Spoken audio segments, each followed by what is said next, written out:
Hello everyone, welcome back to Savi vlogs. ನಾನಿವತ್ತು ಬೆಳಗಿನ ಬ್ರೇಕ್ಫಾಸ್ಟ್ಗೆ ಕ್ವಿಕ್ಕಾಗಿ ಹಾಗೆ ಟೇಸ್ಟಿಯಾಗಿರುವಂತಹ ಟೊಮೊಟೊ ಕಾಯಿ ಚಟ್ನಿನ ಮಾಡ್ತಾ ಇದ್ದೀನಿ. ಇದಂತೂ ರೊಟ್ಟಿ, ಚಪಾತಿ, ದೋಸೆ, ಪುರಿಗೆಲ್ಲ ಒಳ್ಳೆ ಕಾಂಬಿನೇಷನ್ ಅಂತಲೇ ಹೇಳ್ಬೋದು. ಇದನ್ನು ಮಾಡಲಿಕ್ಕೆ ಒಂದು ಪಾತ್ರೆಗೆ ಸ್ವಲ್ಪ ಎಣ್ಣೆನ ಹಾಕಿ ಸಾಸಿವೆ, ಜೀರಿಗೆ ಜೊತೆಗೆ ಕಡಲೆಬೀಜ, ಕಡಲೆಬೇಳೆನ ಹಾಕೋತಾ ಇದ್ದೀನಿ. ಕಡಲೆಬೇಳೆ ಎಲ್ಲ ಚೆನ್ನಾಗಿ ಬಾಡಿದ್ಮೇಲೆ ಒಂದು ಗೆಡ್ಡೆ ಬೆಳ್ಳುಳ್ಳಿ ಹಾಗೆ 2 ಕಡ್ಡಿ ಕರಿಬೇವನ್ನ ಸೇರಿಸ್ಕೊತಾ ಇದ್ದೀನಿ.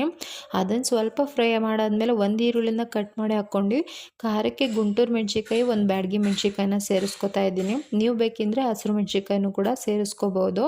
ಹಾಗೆ ಈರುಳ್ಳಿ ಎಲ್ಲ ಚೆನ್ನಾಗಿ ಬಾಡಿದ್ಮೇಲೆ 4 ಟೊಮೊಟೊ ಕಾಯಿನ ಕಟ್ ಮಾಡಿ ಹಾಕೋತಾ ಇದ್ದೀನಿ. ಟೊಮೊಟೊ ಕಾಯಿ ಬೇಗ ಬಾಡಲಿಕ್ಕೆ ಸ್ವಲ್ಪ ಅರಿಶಿನ, ಉಪ್ಪನ್ನ ಸೇರಿಸ್ಕೊತಾ ಇದ್ದೀನಿ. ಹಾಗೆ ಚೆನ್ನಾಗಿ ಫ್ರೈ ಮಾಡಿ ಲಿಡ್ ಕ್ಲೋಸ್ ಮಾಡಿ ಒಂದು 5 ನಿಮಿಷ ಬಿಟ್ಟರೆ ಟೊಮೊಟೊ ಕಾಯಿ ಚೆನ್ನಾಗಿ ಬೆಂದ್ಬಿಡುತ್ತೆ. ನಂತರ ಸ್ವಲ್ಪ ಹುಣಸೆಹಣ್ಣು ಹಾಗೆ ಬೆಲ್ಲನ ಸೇರಿಸ್ಕೊತಾ ಇದ್ದೀನಿ. ಹುಣಸೆಹಣ್ಣು ಆಪ್ಷನಲ್ಲು, ಬೇಕಿದ್ದರೆ ಯೂಸ್ ಮಾಡ್ಬೋದು. ಇಲ್ಲ ಟೊಮೊಟೊದಲ್ಲಿ ಆಲ್ರೆಡಿ ಹುಳಿ ಜಾಸ್ತಿ ಇದ್ದರೆ ಹುಣಸೆಹಣ್ಣು ಸ್ಕಿಪ್ ಮಾಡ್ಬೋದು. ಹಾಗೆ ಸ್ವಲ್ಪ ಕೊತ್ತಂಬರಿನ ಸೇರಿಸ್ಬಿಟ್ಟು ಒಂದು 5 ನಿಮಿಷ ತಣ್ಣಗಾಗ್ಲಿಕ್ಕೆ ಬಿಟ್ಟರೆ ಸಾಕಾಗುತ್ತೆ. ನಂತರ ಒಂದು ಜಾರ್ಗೆ ಹಾಕ್ಕೊಂಡು ತರಿಯಾಗಿ ರುಬ್ಕೊಂಡ್ರೆ ಟೊಮೊಟೊ ಕಾಯಿ ಚಟ್ನಿ ರೆಡಿ ಆಗುತ್ತೆ. ಐ ಹೋಪ್ ಈ ರೆಸಿಪಿ ನಿಮಗೆ ಇಷ್ಟ ಆಯಿತು ಅಂದ್ಕೋತೀನಿ. ಇಷ್ಟ ಆದರೆ ಲೈಕ್ ಮಾಡಿ. ಹಾಗೆ ಯಾರೆಲ್ಲ ನನ್ನ ಚಾನಲ್ನ ಸಬ್ಸ್ಕ್ರೈಬ್ ಮಾಡದೆ ನೋಡ್ತಾ ಇದ್ದೀರಾ, ದಯವಿಟ್ಟು ಸಬ್ಸ್ಕ್ರೈಬ್ ಮಾಡಿಕೊಂಡು ನೋಡಿ. ಒಮ್ಮೆ ಈ ರೆಸಿಪಿನ ನಿಮ್ಮ ಮನೇಲೂ ಟ್ರೈ ಮಾಡಿ. Thank you.